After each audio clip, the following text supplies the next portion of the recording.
gitu sih. Nah jadi biasanya dieksplorasi kemudian pakai art terapi Oke, gitu. baik-baik. Selama masa pandemi, selama masa PSBB ini, Teteh masih berangkat ke kantor apa di rumah aja atau gimana? Di rumah aja sih, kebanyakan kan sebetulnya klien pada akhirnya memilih untuk depending, walaupun sebetulnya ada pilihan untuk teleterapi, jadi maksudnya terapi jarak jauh gitu. Tapi kesulitannya kayaknya kalau di sini adalah orang tua merasa anaknya nggak punya space untuk bisa berduaan aja gitu sama sama Oke. terapisnya. Nah itu untuk anak-anak, untuk remaja itu jadi mengganggu ya karena biasanya jadinya nggak malah jadi apa namanya canggung gitu untuk mengekspresikan dirinya. Kalau Oke, untuk oke. anak-anak nggak mungkin mereka berkarya kan jadi biasanya harus minta tolong orang tua gitu kalau misalnya kita terapi. Nah kalau anak-anak yang lumayan kecil kayak gitu aja biasanya agak jadi lebih menyulitkan lah ya kayaknya untuk orang tua udah mana ada PR apa dan lain sebagainya jadi ya udah nih jadi mereka lebih memilih untuk semuanya depending aja sampai nanti agak lebih baik gitu sih. Nah, gimana nih Mbak selama di rumah kegiatan mengurus anaknya apakah melelahkan? Bagaimanakah itu berjalan? Apa yang harus dilakukan? Kayaknya kayaknya Hah? semuanya itu ya. Maksudnya salah satu yang paling susah itu adalah uh, sumbu jadi pendek ya. Jadi Sungguh belum jadi apa-apa kayak kesel sendiri gitu. Dan susah banget gitu. Makanya mungkin ya ini ya kayaknya hari ini maunya berbaginya mungkin tipsnya nggak terlalu banyak ya. Mungkin sekitar ada 5 tips lah yang mau dibagi gitu untuk supaya bisa kalaupun gak happy tetap waras lah ya. deh untuk semua Kalaupun gak ibu-ibu dan kayak bapak. betul betul betul sekali. Nah mungkin kalau masuk ini saya sambil pakai catatan juga ya Happy ya biar nggak terlalu ngalor ngidul gitu. Nah sebelum masuk ke si tips-tipsnya itu mungkin saya mau membahas dulu tentang perkembangan anak ya. Sedikit Ya, aja karena tadi juga sempat diobrolin mungkin ini yang nonton juga anaknya beda-beda usia jadi nggak maksudnya cukup umum. Nah sebetulnya tentang perkembangan anak sendiri juga kalau ada yang udah tahu ya mungkin udah lebih lebih hafal gitu. Semua aspek perkembangannya itu kalau di anak tuh terkait jadi aspek perkembangan emosi kognitif itu pasti sejalan jadi dia nggak sendiri-sendiri. Kalau di psikologi perkembangan ada yang namanya tugas perkembangan. Nah, atau kalau di bahasa Inggrisnya itu developmental milestone. Nah, kita dari anak sebetulnya sampai lanjut usia ada tuh si developmental milestone. Kita juga sebetulnya di usia segini 30-an masih punya developmental milestone. Nanti yang lanjut usia juga masih ada developmental milestone gitu. Gak hanya di anak aja.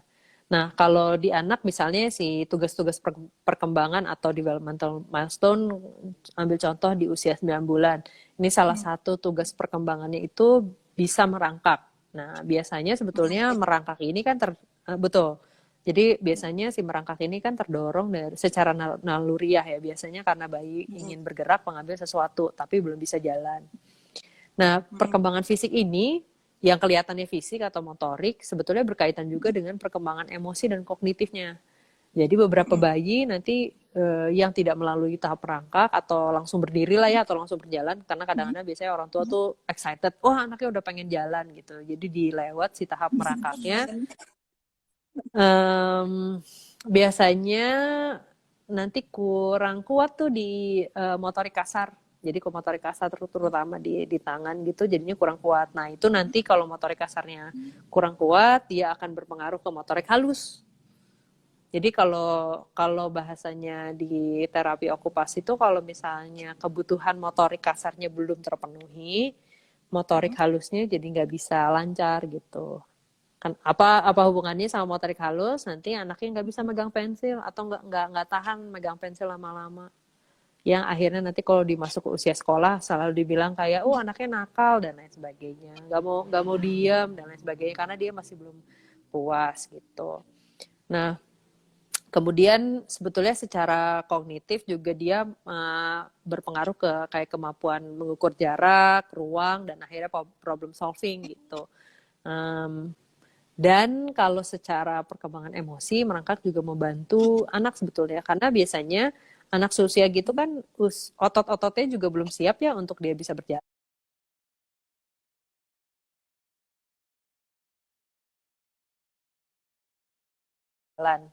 Nah, kalau misalnya dia dimaksa untuk berjalan, terus kita anak bisa betul-betul menguasai. Jadi akhirnya anak tuh sering frustrasi untuk bisa menguasai merangkak gitu. Nah, menguasai berjalan. Terus gitu si perasaan frustrasi itu. Nah, kalau misalnya anaknya memang sesuai tugas perkembangannya dia diminta untuk merangkak, ya diajari merangkak. Dia akan lebih mudah menguasai merangkak dan akhirnya akan lebih percaya diri gitu. Karena dia pasti excited sendiri, oh ternyata aku bisa. Oh ternyata aku bisa gitu. Nah, tugas perkembangan kalau di emosi itu pasti berkaitan sama rasa percaya diri. Semakin kita tahu kebutuhan atau tugas perkembangannya anaknya apa dan didorong untuk nyampe aja ke situ dan gak lebih jauh dari tugas perkembangannya, itu tuh sangat-sangat memupuk merasa percaya dirinya dia gitu dan nanti akan dibawa sampai besar gitu. Gitu sih. Kita biasanya suka excited sendiri soalnya kan kayak, oh anaknya mau berdiri, mau jalan gitu, ya udah deh gitu, gak usah merangkak gitu. Jangan gitu. Anaknya belum siap gitu. Justru harusnya ditahan dulu supaya dia menguasai apa yang memang dia sudah bisa kuasai gitu. Gitu sih. Tunggu, jangan-jangan ini tuh berkaitan sama ini ya Teh. Waktu itu kan pernah ada, aku nggak tahu sih, aku belum jadi parents gitu. Cuman aku tuh pernah dengar berita yang bilang kalau misalnya batas masuk SD dibatasin jadi harus 6,5 tahun, kan ada yang bilang kayak gitu. Aku nggak tahu itu benar atau enggak gitu. Terus juga ada banyak kasus-kasus orang tua yang over excited dan pada akhirnya anak-anaknya disuruh belajar ini itu les Mandarin, les apa dari usia 4 tahun gitu misalnya. Betul. Itu tuh sebetulnya ada pengaruhnya dengan si emotional milestone ini kah? Apakah itu memang sebetulnya ada waktu di mana anak harusnya tuh mulai belajar di usia sekian? Kalau dipaksakan, maka akan gimana gitu? Apakah ada hal-hal seperti itu, Teh? Ada banyak sih pengaruhnya. Walaupun saya juga nggak mau menutup kemungkinan ya banyak juga anak ya. Maksudnya ada juga anak-anak yang gifted, yang memang dia extraordinary. Artinya dia mampu, memang dia punya kapasitas lebih dari anak-anak di usianya gitu. Tapi sebetulnya secara secara mayoritas ya lebih banyak ya yang dia sesuai dengan kemampuan usianya gitu. Artinya kayak kalau misalnya tadi dibilang kalau misalnya gimana sih supaya tahu nih biar anak itu banyak bisa dan lain sebagainya gitu-gitu ya harus mulai dari pelan-pelan banget gitu. Nah itu mungkin berkaitan sama ya salah satu tips yang kita akan bahas sih sebetulnya terutama tentang si waktu si attention span gitu karena attention span ini jadi kuncian nih biasanya pertengkaran aja terjadinya karena si attention span gitu kan apalagi kalau misalnya anaknya udah mulai masuk usia sekolah tuh ya usia sekolah di SD ya atau kadang-kadang masih di TK juga pun orang tuanya kita besar gitu daripada yang seharusnya yang secara normal dia miliki gitu dan itu yang kayak ya akhirnya jadinya orang tua jadi kecewa sendiri kenapa sih anak saya kok nggak fokus nggak bisa konsentrasi gitu padahal ya kalau secara rumus gitu ya dibikin rumus ya si attention span ini dia biasanya sekitar 2 ada yang bilang 2-3 ada yang bilang 5 menit maksimal biasanya 5 menit dikali usia anak gitu jadi kebayangnya kalau untuk anak-anak di usia prasekolah tuh TK gitu ya paling lama dia bisa 5 kali 5, 25 menit. Gak bisa. Kali 2 tuh dikali 2 menit jadi 10 menit. 10 sampai 25 menit. Gak bisa lebih dari itu. Jadi nggak bisa tuh dia harus melakukan sesuatu sebuah kegiatan yang sama waktunya sejam gitu misalnya. Ya udah kita main ini yuk biar aku bisa apa namanya bisa punya waktu nih 1 jam gitu. Aku mau masak gitu. Ya udah kamu main ini masak. Aku mau masak, kamu main ini sejam gitu. Nggak bisa gitu. Paling 10 menit habis itu udah gitu. Dan itu tuh nggak bisa dipaksa gitu. Gitu. Nah itu juga biasanya nanti ya akhirnya konflik sama itu tuh sama sekolah WFH ya, SFH gitu. SFH. Betul. Bikin puyeng ibu-ibu sekalian biasanya. Nah, terus kalau misalnya anaknya disuruh mantengin layar, disuruh mantengin guru sejam 2 jam gitu, gimana teh ceritanya? Apa yang Ya harus itu dia dilakukan? makanya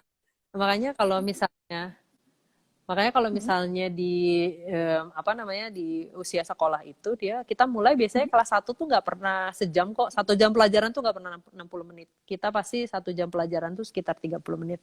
Karena memang biasanya anak-anak SD itu kan dia apa namanya attention span-nya kira-kira kalau 7 kali 5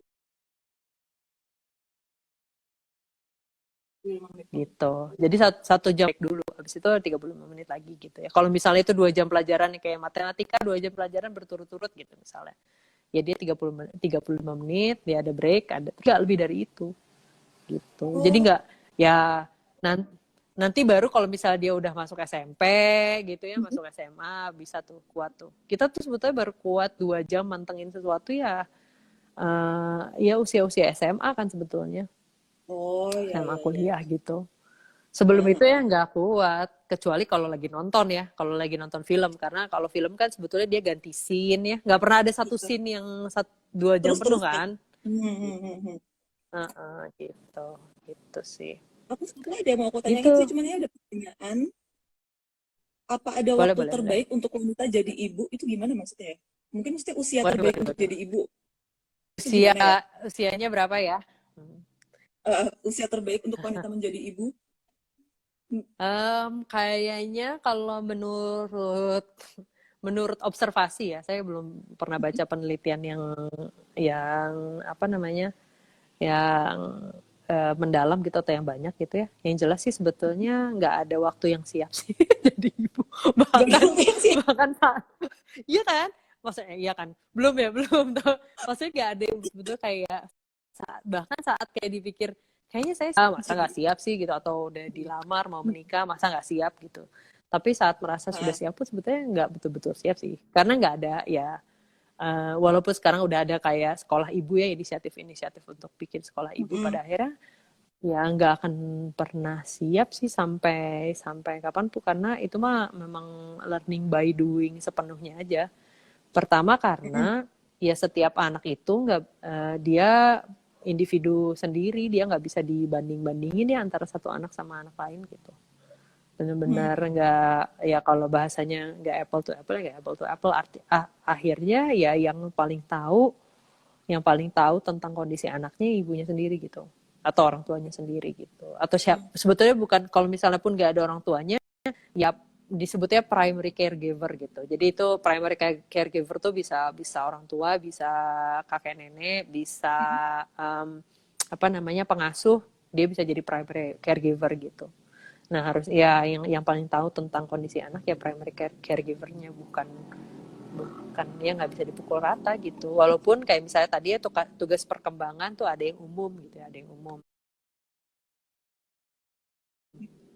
Karena itu biasanya tugas perkembangan itu ya dia umum karena dia tergantung kebutuhan biologis kita anak 6 tahun tugas perkembangannya harus duduk ya karena dia harus apa namanya dia sudah bisa makan gitu dan lambungnya tapi makanan yang lain gitu. Kenapa misalnya anak usia biasanya 15 ya 12 sampai 15 bulan tugas perkembangannya sudah bisa berjalan ya karena dia pasti sudah kepengen eksplorasi gitu. aku pengen eksplorasi terkait sama kemampuan mata visualnya dia, matanya sudah bisa menjangkau hal yang lebih jauh, dia pengen ke sana sehingga gitu. Jadi ya itu sih maksudnya itu akhirnya kemudian ya makanya tadi ya sambung menyambung kalau di anak tuh dia nggak perkembangan tuh nggak mungkin cuman satu gitu, nggak mungkin emosi semua atau kognitif semua atau apa namanya motorik semua gitu atau gitu sih itu. Itu ada nanya, list cognitive development bisa dilihat di mana? Sebetulnya bisa dicari kalau di search engine ya. Biasanya si keywordnya tuh developmental checklist atau developmental milestone. Biasanya milestone, milestones, milestones gitu ya. Tapi kalau saya punya sumber favorit, itu salah satu sumber favorit saya berbahasa Inggris sih, tapi yang cukup oke dari cdc.gov, gov ya. cdc.gov itu enak banget karena mereka udah kayak punya dari mulai usia 0 sampai usia 5 tahun gitu. Dan bukan yang kayak setiap bulan harus apa gitu. Jadi cukup chill karena begitu udah kayak lewat 1 tahun, mereka habis itu nggak kayak 1 tahun 1 bulan, nggak langsung kayak 1 tahun 12 bulan, loncat ke 18 bulan, loncat ke 2 tahun. Lepas dari 2 tahun tuh nggak ada kayak 2 tahun setengah, nggak 2 tahun, 3 tahun, 4 tahun, 5 tahun gitu. Jadi cukup chill dan enak, ringkas, jelas gitu. Itu apa namanya dari cdc.gov. cdc.gov tuh Center for Disease Control ya. Jadi kayak bagian dari Kementerian Kesehatannya Amerika gitu. Nah itu yang bikin si chart ini tuh mereka gitu. Ya begitulah. Kayaknya jangan heran gitu dong, Hep. Banyak hal ternyata. Oke, jadi kita masuk ke spending time with kids during quarantine, during pandemic day. 5 tips, apa aja tuh Teh? Satu-satu kita bahas. 5 tips. 5 tips yang paling pertama tadi udah berkaitan sama batas fokus ya, tapi saya naik dulu ke yang sebelumnya karena kayaknya yang paling dibutuhkan di masa yang sekarang ya di pandemi dan di karantina dengan apa namanya tagline semua orang masa-masa yang uncertain yang tidak jelas ini tuh adalah justru yang paling membantu kalau punya struktur, kalau punya rutin itu sangat-sangat membantu. Walaupun rutin ini tuh nggak harus kaku, jadi rutin itu tuh nggak harus kaku, apalagi kalau misalnya sama anak-anak ya, nggak bisa anak-anak dipaksa kayak jam 9 harus apa sampai jam 9.15, jam 9 nggak usah ya, santai aja, tapi ada strukturnya, betul. Tapi cukup ada strukturnya gitu, dan itu sangat-sangat membantu. Kalau udah anaknya usia sekolah, sebetulnya dia udah bisa diajak negosiasi ya, kayak misalnya negosiasi maksudnya kayak jam 9 sampai jam 12 kamu ngerjain PR atau school from home gitu. Nanti kamu dikasih reward lah ya, misalnya screen time jam 12 sampai jam 1 gitu misalnya. Atau hal-hal seperti itu. Itu tuh udah bisa diajak nego lah ya anak-anak usia sekolah. Jadi apa namanya SD SMP gitu. Kalau misalnya kamu udah selesai beresin kamar, udah selesai beresin apalah mainan apa dan lain sebagainya, kamu dapat sesuatu, itu bisa diajak seperti itu. Tapi kalau anak di bawah usia sekolah ya, di anak-anak TK gitu misalnya PG ya, mereka nggak mungkin bisa diajak seperti itu karena konsep mereka kan tentang waktu abstrak, dia cuma bisa lihat di luar udah terang atau udah gelap gitu, tapi dia nggak bisa baca jam yang jelas gitu. Tapi itu bisa dikondisikan, paling nggak dia tetap punya struktur, kayak kalau misalnya bangun, habis bangun habis apa gitu. Habis bangun makan, habis makan mandi, habis mandi main dulu sama ibunya sebentar gitu. Habis itu dia boleh main sendiri gitu. Kalau saya di rumah akhirnya bikin jam gitu. Karena anak saya umur 4 tahun ya. Dia bikin jam, terus si jamnya tuh diwarnain, ada warna-warnanya. Diwarna-warnain per section gitu. Di jam merah itu 3 jam tuh, dari jam 6 sampai jam 9. Mau itu jam 6 pagi sampai jam 9 pagi atau jam 6 sore sampai jam 9 sore gitu. Nah, itu waktunya nonton. Waktu boleh nonton gitu. Tapi nontonnya nggak boleh di gadget. Jadi boleh nonton tapi di TV gitu. gitu. Dan habis itu dia ada nanti jam setelahnya ada warna kuning. Nah, jam kuning ini adalah jam belajar sama jam belajar lah ya, jam kayak main yang ada instruksinya gitu sama saya biasanya. Habis itu jam coklat. Jam coklat itu sebetulnya dia bebas main pilihannya dia, terserah. Tapi apa namanya gak boleh screen time, bukan screen time. Akhirnya jam coklat ini agak bingung ya, karena dia juga bingung ya harus ngapain ya jam coklat. Jadi dan jam coklat tuh jadi nggak menarik. Tapi karena itu saya jadi kayak pakai bribe nih, pakai apa namanya? Disuap. Saya menyuap dia, saya pakai bribe. Saya bilang kalau di pandemi gini nggak ada reward. Saya pakainya bribe aja nih, disuap. supaya santai, supaya kita semua waras. Oke, jam coklat adalah untuk makan coklat, gitu. Jadi gitu. saya bilang begitu masuk jam coklat, karena jam coklatnya panjang tuh, jam 10, jam setengah 11 saya sampai jam 2 siang biasanya. Terus nanti bangun tidur siang dia ada jam coklat lagi. Jadi cukup panjang kan tuh ya, 3-4 jam gitu. Terus dia bingung kan ngapain. Saya bilang ya udah, begitu masuk jam coklat dia udah nagih nih, mana aku mau coklat. Oke, 1. Aku mau lagi, enggak, nanti kalau kamu ternyata oke, jam coklat ini baru boleh jam coklat selanjutnya di jam sekian gitu. Gitu sih. Tapi itu kenapa? Sorry. Sebetulnya membiasakan anak punya struktur ini apakah nanti bakalan punya long lasting impact kah ke bagaimana anak berpikir? Sangat sih sebetulnya, karena sebetulnya si struktur atau ini tuh tadi ya, kan yang jadi kunci itu anak tuh percaya diri. Caranya dia percaya diri adalah yang pertama adalah dia tahu gitu. Kalau dia tahu, dia pasti percaya diri. Kadang-kadang tuh anak bisa marah-marah karena dia nggak tahu sebetulnya dia harus ngapain. Kebayang gak sih? Frustrasi ya sebetulnya. Frustrasi sebetulnya. Terus habis itu kebayang gak sih? Terus karena nggak punya struktur ya, nggak punya jadwal. Terus anaknya marah nih, kayak uring-uringan, nggak tahu ngapain. Terus kitanya juga sebetulnya sama orang tua pas lagi misalnya, aduh lagi scrolling aja gitu, kayak blankly gitu ya, sambil tatapan kosong teh di media sosial gitu. Karena kitanya juga kayak udah capek sendiri gitu. Nah begitu ke gap sama anaknya gitu, lagi uring-uringan, terus anaknya ngapain, terus dia marah, terus jadi kita marah juga gitu. Nah konflik tuh kan biasanya bak-bak gitu. Padahal sebetulnya kalau misalnya anaknya tahu dia harus ngapain, dia pasti akan percaya diri untuk kayak mengerjakan itu gitu. Dan orang tuanya juga akan percaya diri gitu. Maksudnya itu jadi salah satu kayak jam berwarna-warni itu, ini tuh buat saya jadi salah satu penyelamat, karena saya tinggal tunjuk aja jamnya. Nah ini sekarang jam apa gitu. Sekarang jam apa? Boleh nggak gitu kayak misalnya. Aku mau nonton gitu misalnya, tapi di jam coklat gitu. Boleh nggak? Tapi akhirnya saya longgarin gitu misalnya. Oke, di jam coklat, karena kadang-kadang juga saya udah capek, dia udah capek gitu. Jadi dia punya pilihan. Oke, tapi tontonan yang pilihan saya gitu. Gitu. Jadi TV tetap nyala, dia ada. Soalnya kadang-kadang kalau di rumah kosong, nggak ada suara sama sekali kan dia juga bingung ya. Jadi kadang-kadang maksudnya kayak jadi nggak ada stimulasinya. Jadi kadang-kadang saya kasih pilihan. Oke, TV boleh nyala tapi tontonan saya.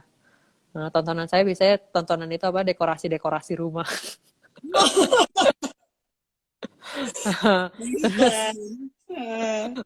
Terus kalau enggak dia boleh dengar Spotify. Jadi dia punya playlist kan. Dia punya playlist, ya udah dia boleh ngedengerin playlistnya dia gitu. Itu sangat-sangat membantu. Gitu. Mengurangi konflik banyak banget sih.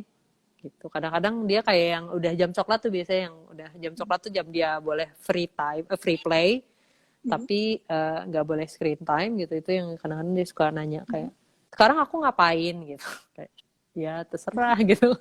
Kadang-kadang suka terserah gitu. Ke belakang deh. Gangguin bapaknya gitu. Kasih dari kecil lucu banget. Tapi lumayan lah, mengurangi, meminimalisasi, karena tahu kita sama-sama tahu lagi apa gitu, harus ngapain gitu. Oke, jadi sekarang yang harus diperhatikan itu adalah punya struktur ya di dalam rumah satu keluarga. Betul, terutama untuk si anaknya untuk memahami struktur dirinya sendiri. Karena kalau betul, misalnya dia udah tahu apa yang harus dia perbuat, dia punya struktur, dia bakalan punya kepercayaan diri lebih. Dan itu sangat betul. berpengaruh nanti ke pola pola tumbuh kembangnya nanti. Terus selain Mm-mm. punya struktur, habis itu apa lagi yang harus dilakukan ketika masa pandemi ini bersama anak? Eh, Biasanya nih tips yang kedua mungkin berkaitan sama SFH ya, school from home. School Karena from home. si school from home, nah school from ini tadi ya dia kaitannya yang pertama sama si attention span kan. Mm-mm. Kadang-kadang kadang-kadang tuh yang guru-guru juga kadang-kadang kalau ngasih tugas suka agak bingung kayak karena mereka juga pasti bingung ya nggak ngajar Iya. langsung kan jadi mereka nggak tahu ini tuh tugasnya selesai dalam waktu berapa lama. Nah Iya. biasanya satu tugas itu untuk anak tuh beda-beda Mm. selesainya, ada yang bisa selesai 5 menit, ada yang bisa selesai 15 menit, ada yang bisa Mm. selesai udah lama bang 30 menit baru beres gitu.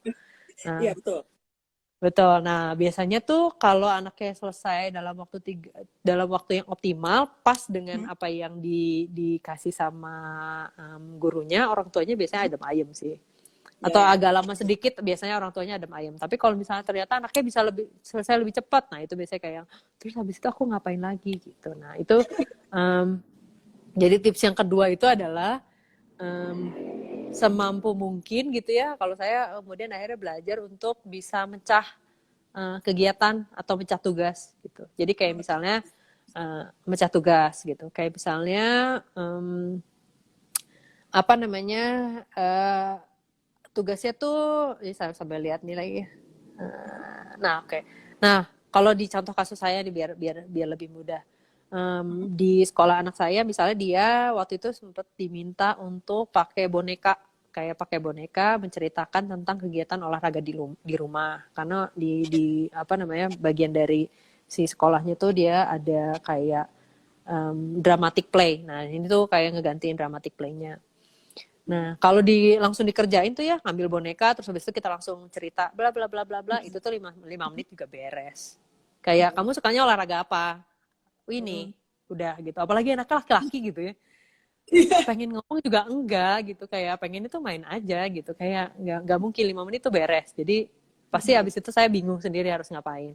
Jadi akhirnya ya udah si bonekanya saya ganti medianya. Jadi saya ganti waktu itu pakai daripada pakai boneka biasa saya pakai boneka kertas gitu. Nah, akhirnya tadinya satu satu kegiatan saya bagi jadi tiga parts gitu. Saya tuh selalu pakai analoginya mungkin sama kayak pakai apa namanya analogi analogi olahraga gitu. Jadi kalau olahraga kan pasti ada pemanasan, ada Ya. apa namanya Inti. ada latihan inti, ada Ya. pendinginan. Nah, Ya. jadi si pemanasannya kalau misalnya tadi si boneka dia main boneka untuk cerita tentang olahraga itu adalah latihan inti, berarti pemanasannya saya pakai waktu itu ya bikin boneka kertasnya gitu. Jadi lumayan tuh bikin Oh. boneka kertas kan udah ngegambar, terus jadi ngegunting, jadi lama tuh kan, 5 menit sendiri tuh. Ada energinya Um, sendiri. Iya betul. Dan itu tuh kegiatan yang lain. Buat dia kan kegiatan yang lain nggak langsung main. Ya. Nempel apa, nah latihan intinya habis itu kalau di olahraga ya latihan intinya adalah main tuh pakai boneka kertasnya. Halo, bla bla bla, kamu sukanya olahraga apa, bla bla bla gitu. Nah habis itu si pendinginannya dalam tanda kutip ya pendinginannya saya waktu itu pakainya akhirnya udah kitanya sendiri gitu. Waktu itu yang dipilih sama anak saya si olahraganya adalah dance Oh, dance. olahraga dance. Jadi ya udah kita pendinginan dengan kita melakukan olahraga dance gitu Oke. sama itu sangat-sangat membantu kalau bisa melakukan itu dan manjang-manjangin kegiatan ini tuh atau tadinya kegiatannya memanjangkan si waktu aktivitas itu nggak harus ribet sih sebetulnya nggak harus juga kayak oh ini beda gitu antara toolsnya antara yang pemanasan antara inti sama pendinginan lah gitu nggak usah bisa kayak temanya sama gitu atau justru pakai medium yang ada aja nggak usah ini kalau misalnya ini kepikiran ya misalnya pelajaran apa ya pelajaran apa namanya pembagian gitu kayak misalnya pembagian kalau di usia sekolah ada belajar membagi. Nah, ya udah kalau misalnya kayak gitu bisa ini tuh dipecah jadi pas lagi pemanasannya gitu di awalnya Mm-mm. pakai buah gitu misalnya, buah jeruk gitu misalnya Iya, ya, iya. pakai buah Mm-mm. jeruk. Karena buah jeruk kan udah ada per parts ya, dan itu Mm-mm. dibagi. Jadi dari satu terus dibagi gitu. Jadi dia ngerti konsepnya. Oh, ngebagi tuh gini. Tadinya ada satu, dibuka, terus jadi banyak, terus jadi dibagi-bagi gitu. Oh iya, Itu iya, iya. dibagi Mengerti, mengerti. Mm-mm. gitu. Nah, kemudian nanti pas lagi kegiatan intinya dia ngerjain soal gitu misalnya. Mm-mm. Mm-mm. Ya, kalau misalnya ngerjain soal doang kan misalnya dia selesai 15-20 menit. Tapi Ya. karena misalnya ada kegiatan sih bikin ininya dulu gitu. Apa namanya buka buka si jeruknya dulu, ngebagiin dilihat kayak oh jeruk itu tadinya satu tapi di dalamnya banyak bisa dibagi-bagi gitu. Itu jadi 5 menit 10 menit sendiri. Tambah itu nanti pendinginannya gitu misalnya kalau lagi Ramadan gini ya bisa diajak gitu misalnya kayak bagi-bagiin candil di kolak candil gitu di kolak candil. Kalau misalnya piringnya ada atau mangkoknya ada 3, ini candilnya ada 24, kira-kira satu piring dapatnya berapa ya sampai Berapa? candilnya Iya. habis gitu kan? Gitu. Jadi bisa kayak hal-hal seperti itu sih kayak yang mungkin karena sebetulnya harusnya semua yang dipelajari sama anak kita tuh ada fungsinya di kehidupan nyata kan? Iya. Gitu. Heeh. Nah, ya Oh itu iya. dicari relevansinya. Saat dia tahu relevansinya apa sama kehidupan nyata, buat dia juga jadi make sense Iya. gitu. Iya, aku dulu nggak diajarin kayak Nah, gini, makanya aku benci banget sama matematika sampai sekarang. diajarinnya ngafalin tabel. Diajarinnya ngafalin tabel. Kenapa kali-kalian harus Gitu. ngapalin tabel? Kenapa di penjian juga ada tabel lagi? Kan bingung ya. Aku kayak gak ngerti relevansinya. Sampai Iya, sekarang masih butuh matematika aja. Gitu. Jadi penting banget iya, untuk nanti tuh paham ya soal apa yang dia kerjain. iya Dan betul. kita selalu kita selalu pulang ke ingat batas fokus anak tadi. Jadi makanya memecah kegiatan itu jadi hal yang penting. Hmm, hmm, Baiklah.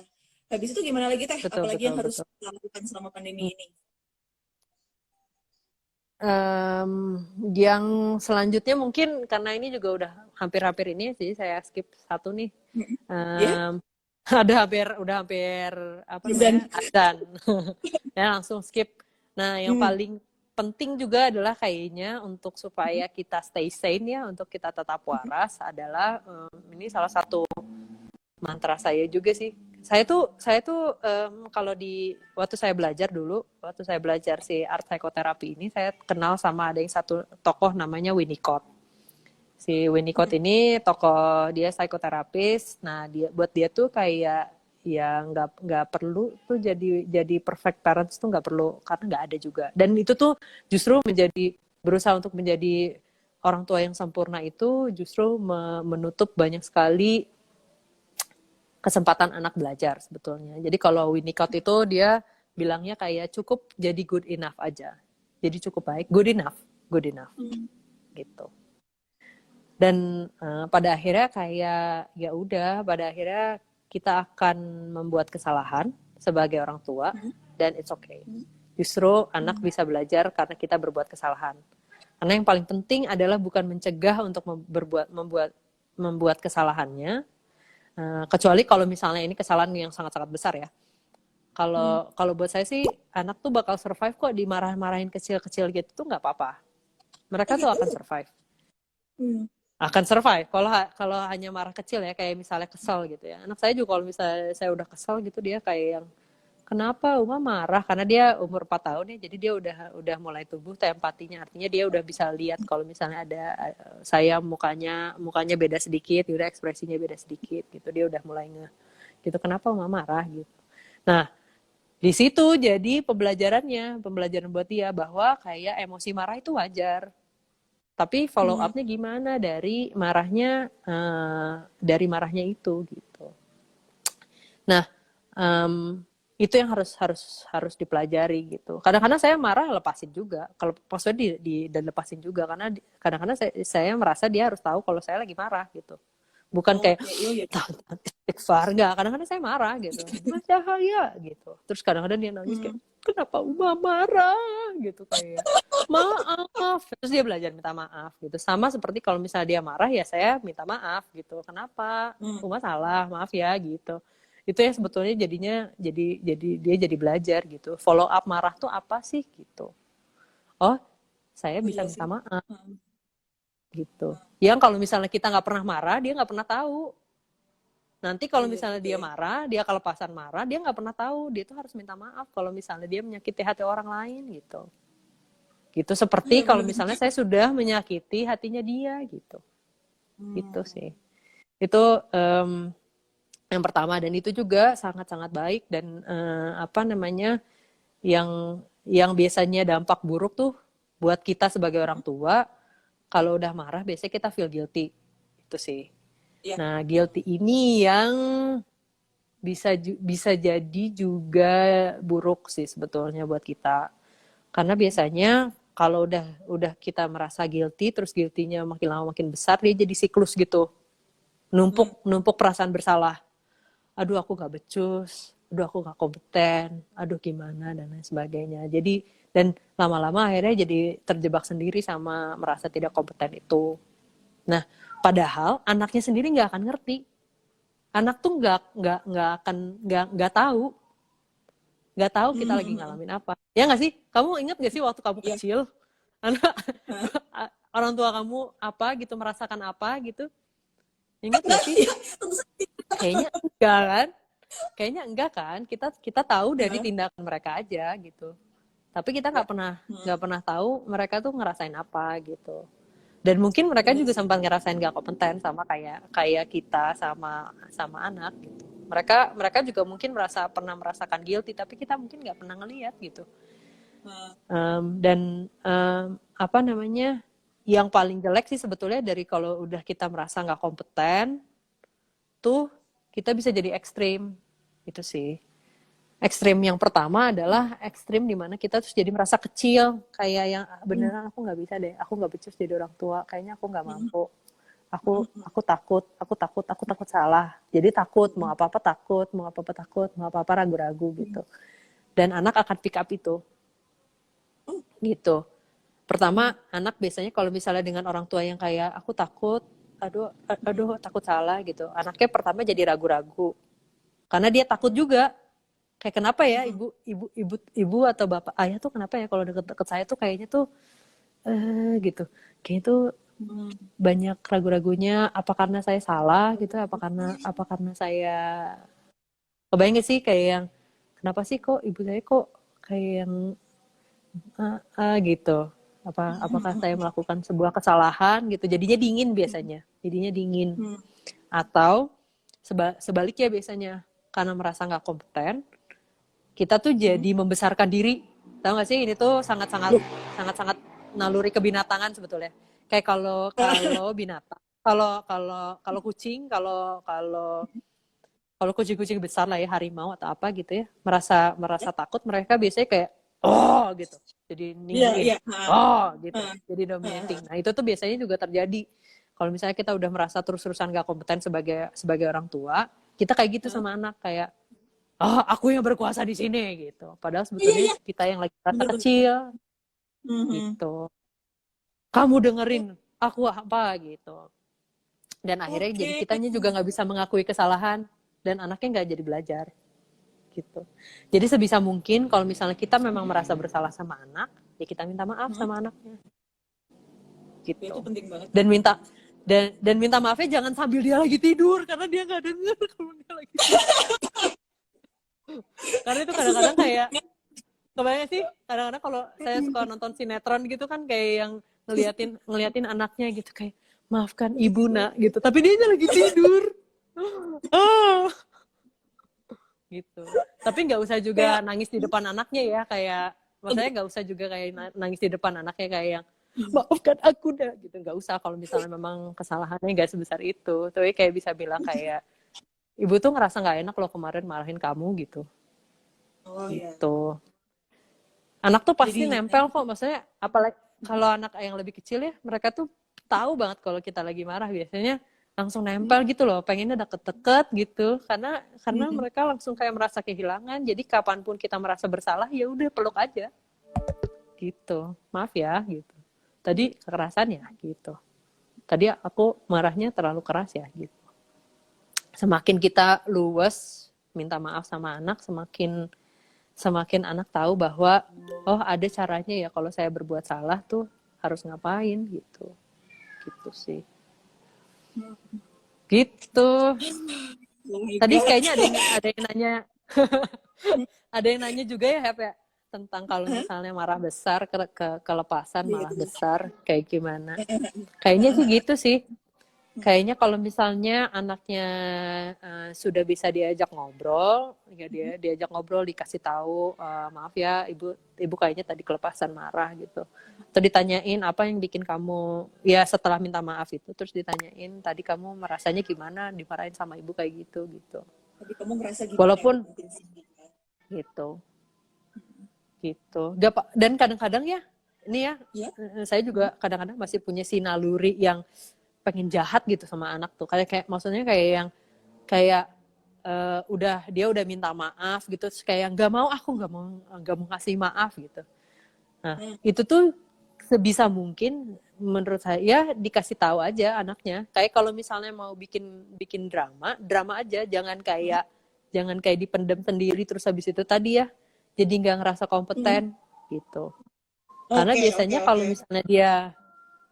kalau misalnya udah dikeluarin gitu ya kayak misalnya dia udah minta maaf ini baru aja nih tadi kejadian kayak apa gitu terus habis itu dia minta maaf terus aku bilang kayak terus habis itu dia maaf terus aku bilang kayak iya aku maafin gitu kan terus dia bilang kayak senyum umahnya senyum terus kayak enggak aku nggak mau senyum gitu aku masih ingat aku udah maafin tapi aku nggak mau senyum gitu terus kayak kenapa aku maaf dia terus kayak nggak apa-apa aku udah maafin tapi aku belum mau senyum gitu.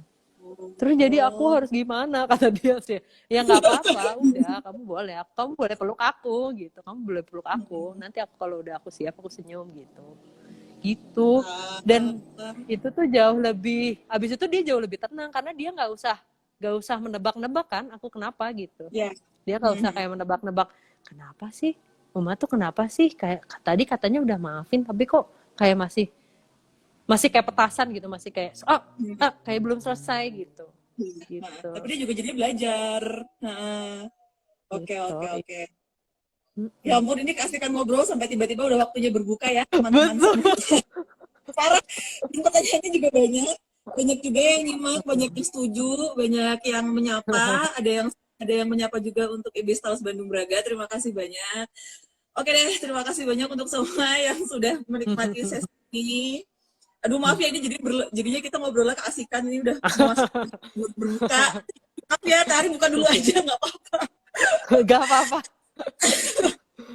Oke, nanti semua materi yang kita bicarakan hari ini seperti biasa akan aku buat rangkumannya dan bisa untuk diakses sama semua orang. Dan untuk yang pengen ngobrol-ngobrol sama Teh Ari, bisa langsung lihat di akunnya dia di @a.kriswarie. Dan untuk ngobrol sama Teh Ari tadi bisa ke FSRD ITB atau ke yang di Abdurrahman Salah tadi di mana? Bright beginnings. Bright Bright, beginnings. Bright Beginnings. Pokoknya kalau misalnya ada yang pengen ditanyain soal parenting atau soal perkembangan anak atau bahkan soal perkembangan diri sendiri, mungkin bisa langsung tanya ke Teh Hari di akun-akunnya dia. Oke, kita sampai di sini dulu aja. Selamat berbuka puasa semuanya. Selamat berbuka puasa Teh Hari. Maafkan aku mengambil waktu. It's okay. Oke, sampai jumpa lagi Ya. semuanya. Dah. Dadah.